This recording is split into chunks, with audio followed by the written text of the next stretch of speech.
சந்தோஷம் சந்தோஷம் வாழ்க்கையின் பாதி பலம்.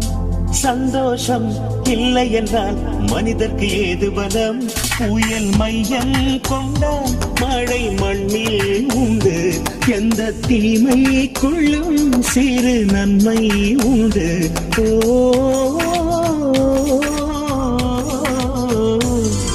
சந்தோஷம் சந்தோஷம் வாழ்க்கையின் பாதி பலம்.